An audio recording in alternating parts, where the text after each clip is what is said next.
going on, my fellow Jedi and Padawans? Welcome back to another Jedi gaming video. Thank you guys so much for coming back to the channel, and if you guys are new, welcome. There has been a lot going on content-wise for Bungie with the Marathon ARG, the Marathon Alpha coming out, as well as the whole big community puzzle with the chess pieces, giving us a good little bit of loot right there. And we got ourselves the beautiful Rite of the Nine, Edge of the Universe coming to us this Tuesday, which is what these next three builds are going to be all about, because we're going to be taking on some of the dungeons with Prophecy, Spire, and Ghost of the Deep as well, coming back as like reprised with that contest mode, so we can get some pretty sweet loot. So these three builds right here are going to help you out today. We're going to be covering a Mask of Fealty build because it got a little buff in the act that is coming out, or I should say on Tuesday, on the May 6th update, it is getting buffed. So we got ourselves Null Factor right here. So Withering Blades hit and bounce, they create small stasis crystals. Refund a portion of your melee energy using Withering Blades to shatter the crystal or frozen targets. Released a spread of Withering Blades. So we're going to be using this to slow freeze targets everywhere and really take advantage of those stasis crystals. So as for the Prismatic Hunter subclass that we are going to be using, we got ourselves Silent Squall, so we can use this for that ad clear potential, keeping enemies at bay, as well as you will see with the Adder Scepter that we got on when we got our super filled. This is going to be able to be super juicy on damage. For us, we're going to be using the Gambler's Dodge, so we can really get back those Withering Blades as often as possible. Triple jump, and then I went with the Grapple Grenade as well. One for survivability, plus we can use it to do some damage on enemies, create some tangles, etc. with this build. Now, for our aspects, we're going to be using Stylist Executioner, so we can go invisible with this build. It is super easy because of all the stasis that we're going to be producing with this. The slow effect, the freezing effect, plus we got solar ignitions going on, and scorch. So this is going to be very easy for us to get this procced with Gunpowder Gamble as well. We are getting this a good amount, and this will help us with the scorch and ignitions, which will once again help us with Stylist Executioner. So it's a nice little feedback loop that we got between these, as well as the debuffs that we got with Withering Blade. As for the fragments that we got, Facet of Ruin is our first one, so increase the size and damage burst of those shattered stasis crystals or frozen targets, as well as an AoE increase of our ignition. So that's going to help us with the Mask of Fealty, all the Withering Blades and stasis crystals, as well as what we're getting with Gunpowder Gamble and our weapons. For me, I went with Facet of Dawn, so we can get that nice melee hits on this to give us Radiant, which is going to help us give some nice extra bit of damage on enemies, as well as to be able to stun those barrier champions with our weapons, because that's what Radiant will help with. Facet of Purpose, when we pick up Orbs of Power, we're going to get Frost Armor, which gives us a nice damage decrease for that incoming damage. Super nice again for that endgame content, keeping us alive, a little bit of that extra survivability with this build.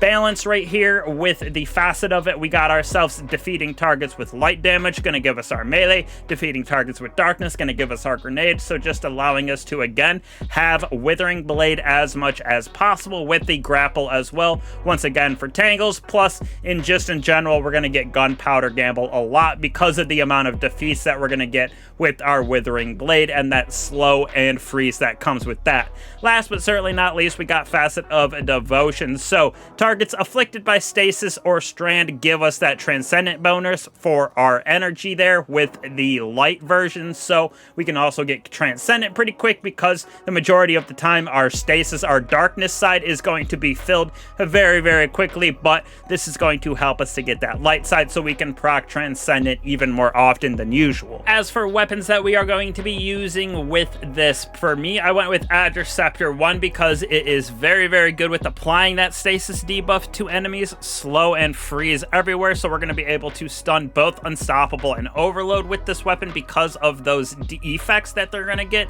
Zauli's Bane with Explosive Payload Incandescent. This again is going to help us to create that solar ignitions, solar scorch, so we can go invisible with Stylist Executioner. And then I went with Apex Predator just because this will help us to get that nice bait and switch proc, be able to create orbs of power with all of our weapons, and it'll help us with our damage in that end game. Now, as for our mods and stats that we got, I went with Resilience at 100, Strength at 100, so we can have that Withering Blade come back as quick as possible. Mobility, I went with 60 because this is at 29 seconds. Between this and the end, it's only about 7-second difference, so really not that much in my personal opinion, but you can build it out however you want. As for our mods, I went with Special Ammo Finder, so we can keep up that ammo on Adderceptor with, like I said, Solar Harmonic Siphon, so all of our weapons are going to help us to create those orbs of power. Heavy-handed as well, so we can create more orbs of power because we're using that to get that frost armor on this build when we pick it up. Plus,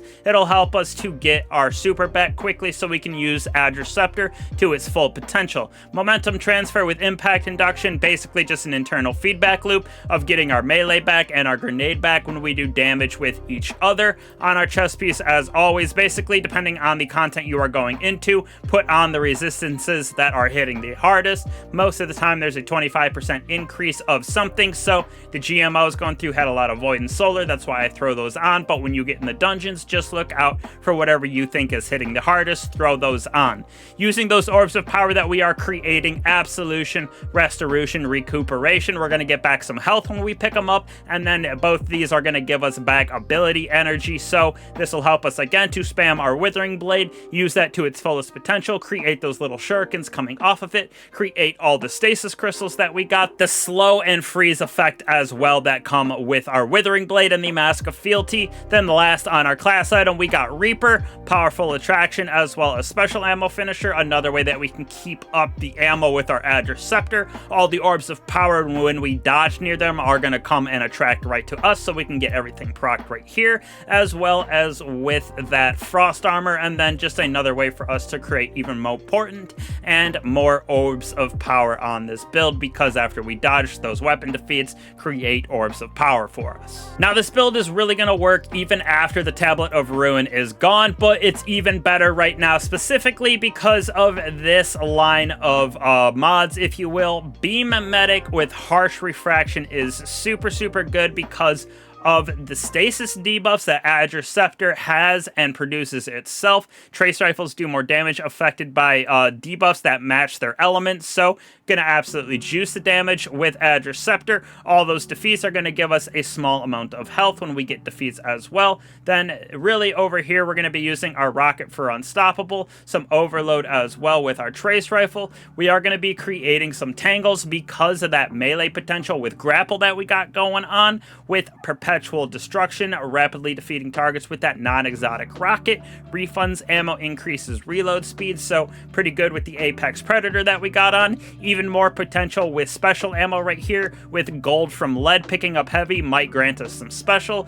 Doing those finishers on top of what we got on our class item on those more powerful combatants, going to spawn as special ammo for us and our allies. So again, keeping Adderceptor up, what we're going to be using most of the time with this build. Then heavy ordnance regeneration, dealing damage with that rocket, consistently going to give us damage resistance and grant us melee and grenade energy. So again, good for that Withering Blades spam, if you will. And then last but not least, we got Limit Break. So casting our super while critically wounded or while we have an elemental buff of our super grants us a period of increased super damage. So with all those orbs of power that we got, granting us frost armor, all the slow and freeze that we got going on, it's going to be a good way for our super to do even more damage. But this build is very easy to use. Like I said, basically just do your finishers on those enemies, especially the powerful ones. Gonna feed all that special ammo to Adderceptor. Use the Adderceptor to get that slow and freeze on targets. You can use the special firing mode from Adderceptor, which will just juice damage because of the harsh refraction that we got on this build. It is very very easy to go through that end game content. I think it'll be a very good build to use for these repurposed dungeons. Definitely check it out. We got a link to the dim down below as well. Plus, just in general, these builds are going to be pretty universal. Not going to need the Tablet of Ruin too much, just because in future seasons you will be able to use these. And of course, we trade out those artifact mods every single season. But again, really appreciate all you guys for coming back to the channel. Means a lot to me, means a lot to the channel. Don't be afraid to like, subscribe, slap that bell if you haven't. Helps me out, helps the channel out a bunch, and it makes you guys get those notifications for the channel when we put out god rolls, builds like this, etc. And I'll probably put out some guides for the dungeons, but we will see, because obviously a lot of people are going to be doing that, and most people kind of gravitate towards the builds and the god roll guides on the channel here. But again, really appreciate you guys. I'll catch you in the next one. Peace.